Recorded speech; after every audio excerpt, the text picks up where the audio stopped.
Bible quotidien, le verset du jour. Psaume chapitre 103, le verset 2, je cite. Mon âme bénit l'Éternel et n'oublie aucun de ses bienfaits. Fin de citation, glorifions le Seigneur. Le verset du jour est un appel à tous à l'adoration et à la gratitude envers le Seigneur. Bien-aimés, le verset commence par un appel à la louange et à l'adoration. Le roi David s'est adressé à son âme pour bénir le Seigneur. Bénir ici signifie louer, adorer et reconnaître la grandeur de Dieu.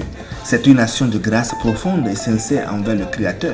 Et David a béni l'Éternel parce qu'il en est digne de toute gloire. L'autre expression du verset est « mon âme ». L'âme, c'est notre être intérieur, notre essence spirituelle. Et David nous invite à engager tout notre être intérieur dans cette louange. Notre âme représente en fait la totalité de notre être, y compris nos émotions, notre intellect et notre volonté. Et cette invitation va au-delà d'une simple récitation de louange. En fait, elle engage notre cœur le plus profond.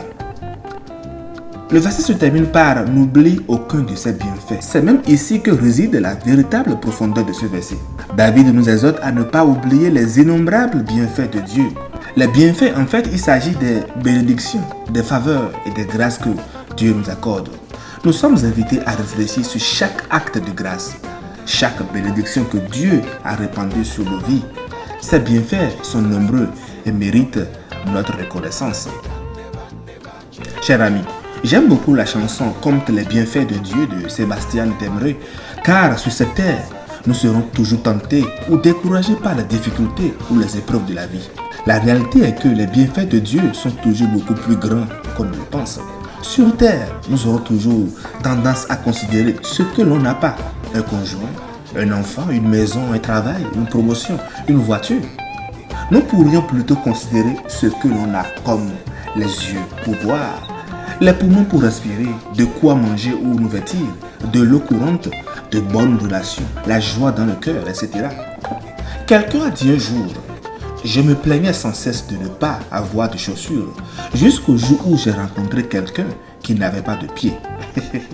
Nous avons toujours plus de raisons de remercier Dieu pour ses bienfaits que le contraire. Quelqu'un d'autre a dit que l'herbe paraît toujours plus verte ailleurs. C'est le cas par exemple dans les relations de couple. On a toujours l'impression que tout se passe bien mieux chez les autres, alors qu'en réalité, chaque couple a ses propres défis et problèmes en privé. Considérons plutôt que ça se passe bien mieux dans notre couple et notre famille. Le savoir, en fait, évitera beaucoup de divorces que nous voyons aujourd'hui parmi tant de personnes, même parmi les chrétiens. Satan et nos pensées charnelles viendront toujours pointer du doigt ce qui manque dans notre vie. Et chers amis, nous le voyons quand les espions ont été envoyés pour visiter la terre promise par Dieu à Abraham, tel que dit dans Nombre 13, les versets 1 à 3. Deux d'entre eux ont vu de nombreux bienfaits, un pays où coule le lait et le miel. Exode 3, le verset 8. Mais les 10 autres sont revenus avec un rapport négatif en insistant sur les obstacles et les ennemis. Ils ont proclamé l'incapacité pour Israël de prendre possession de cette terre promise par Dieu. De même, chers amis, Dieu a un plan pour votre vie et il souhaite vous conduire dans votre terre promise. Ainsi, allez-vous toujours considérer le verre à moitié vide plutôt qu'à moitié rempli? Allez-vous considérer les aspects négatifs et faire avorter le plan et la destinée qu'il a prévu pour votre vie?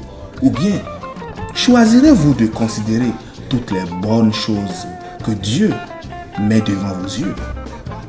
Il importe alors de nous rappeler que, en toutes circonstances, David nous encourage à bénir le Seigneur de tout notre être et à ne pas oublier ses bienfaits.